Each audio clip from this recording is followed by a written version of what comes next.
Hello everyone. सो आज की video के अंदर हम लोग बेसिकली डिस्कस करेंगे CSS की इम्पॉर्टेंट प्रॉपर्टी को और उसकी यूटिलाइजेशन को भी डिस्कस करेंगे। सो चलते हैं स्क्रीन की तरफ और डिस्कस करते हैं।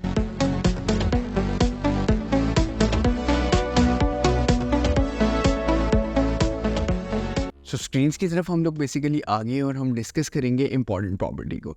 इम्पॉर्टेंट प्रॉपर्टी बहुत हेल्पफुल होती है और वाइटल रोल प्ले करती है जब आपने एक बेसिकली एलिमेंट्स को या सेलेक्टर्स को इनलाइन, एक्सटर्नल या फिर इनलाइन CSS दी होती है, डिफरेंट पेजेस के ऊपर दी होती है एक ही एलिमेंट को, और वो प्रॉपर्टीज़ अप्लाई नहीं हो रही होती।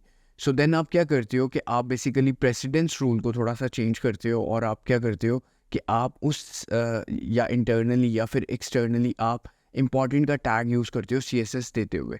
इससे ये होता है इवेंचुअली कि आपकी इनलाइन या फिर इंटरनल एक्सटर्नल को प्रेसिडेंस रूल यहाँ पे ख़त्म हो जाता है और इम्पॉर्टेंट प्रॉपर्टी का टैग जिस सेलेक्टर के साथ आपने CSS के अंदर दिया हुआ है वो वाली स्टाइलिंग ओवरराइड हो जाती है। तो इवेंचुअली हम लोगों ने जैसे कि फर्स्ट अपने बेसिक लेक्चर्स के अंदर डिस्कस किया था इम्पॉर्टेंट प्रॉपर्टी को, ओवरऑल हमने प्रेसिडेंस रूल को डिस्कस किया था बट हमने इम्पॉर्टेंट प्रॉपर्टी को डिस्कस नहीं किया था। सो अब हम लोग बेसिकली मेनली जो है वो इम्पॉर्टेंट प्रॉपर्टी को देखेंगे और उसकी यूटिलाइजेशन भी देखेंगे और किस तरह से प्रेसिडेंस रूल यहाँ पे ब्रेक होता है वो भी देखेंगे।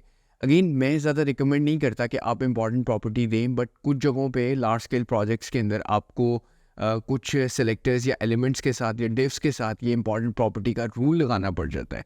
सो इट्स कम वेरी हैंडी कि आप इम्पॉर्टेंट प्रॉपर्टी लगा के वो चीज़ इम्प्लीमेंट करें। It's a hack but again not recommended from my side.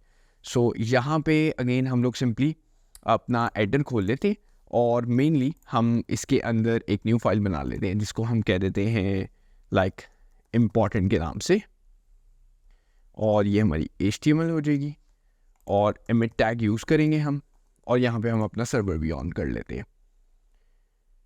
सो जैसे कि हमारे पास सर्वर ऑन हो गया, अभी कुछ भी नहीं आ रहा। सो यहाँ पे मैं एक div क्लास box1 ले लेता हूँ और इसको मैं, क्योंकि मैं इनलाइन स्टाइलिंग नहीं दूंगा अभी फ़िलहाल, अभी मैं पेज पे ही दे रहा हूँ, तो यहाँ पे हम पेज पे कुछ स्टाइलिंग देंगे और वो बेसिकली बहुत स्ट्रेट फॉरवर्ड होगी। विड्थ हम दे देते हैं 500 px या हाइट हम दे देते हैं 300 px, बैकग्राउंड कलर हम दे देते हैं रेड।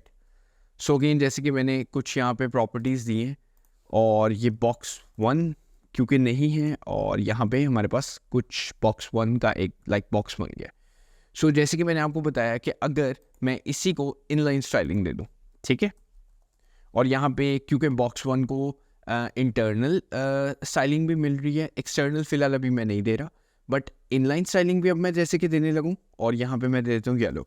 सो इसका कलर प्रॉबली क्योंकि इनलाइन को ज़्यादा प्रेसिडेंस है तो यहाँ पे रेड से येलो हो जाएगा, जो कि आप इवेंचुअली देख रहे हैं। बट अगेन यहाँ पे मैं चाहता हूँ कि प्रेसिडेंस रूल को फॉलो ना किया जाए, मेरा जो रेड कलर है उसको ज़्यादा इम्पोर्टेंस दी जाए rather than yellow. So again यहाँ पे प्रेसिडेंस रूल ख़त्म हो गया है और यहाँ पे जो अगेन एक चीज़ है प्रॉबली जो येलो से रेड है वो चेंज हो गई है। तो अगेन अगर हम लोगों ने एक्सटर्नल भी की होगी, डेफिनेटली अगर एक एक्सटर्नल फाइल है और उसके अंदर भी आपने स्टाइलिंग अगर की हुई है और box1 को बेसिकली आप फाइल को भूल गए हैं इवेंचुअली वहाँ पे स्टाइल करके, और आपकी चीज़ एक चेंज करने पे भी चेंज नहीं हो रही, उसको डिफरेंट फाइल से स्टाइलिंग मिल रही है, तो देन आपके पास इंपॉर्टेंट रूल है कि आप उसको क्विकली अपना काम ख़त्म कर सकते हैं इंपॉर्टेंट रूल लगा कर, क्योंकि उसको फिर सबसे ज़्यादा जो प्रेसिडेंस होती है वो फिर इंपॉर्टेंट की होती है। अगेन डिस्करेज किया जाता है डेवलपर के परस्पेक्टिव से, बिकॉज इंपॉर्टेंट के बाद मेनली यही होता है कि आपकी सिर्फ वही इंपॉर्टेंट प्रॉपर्टीज़ ही अप्लाई होती है रादर देन आपकी प्रेसिडेंस रूल को फॉलो किया जाए। बट ये काफ़ी फिर भी हैंडी है। सो इस तरह से आप फॉलो कर सकते हैं, और अगर आप बहुत और भी ज़्यादा इंपॉर्टेंट प्रॉपर्टीज़ लगाते जाएंगे, सो जैसे कि हम box1 को दोबारा से प्रॉपर्टी यहाँ पे लगाते हैं, अब की बार हम ग्रीन कर देते हैं।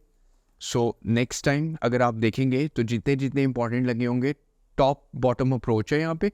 सो टॉप टू बॉटम अप्रोच के अंदर मेनली यही होता है आपके पास कि जितने टॉप पे अगर एक इंपॉर्टेंट है वो ओवरराइट हो जाएगा, नीचे वाला इंपॉर्टेंट चल पड़ेगा।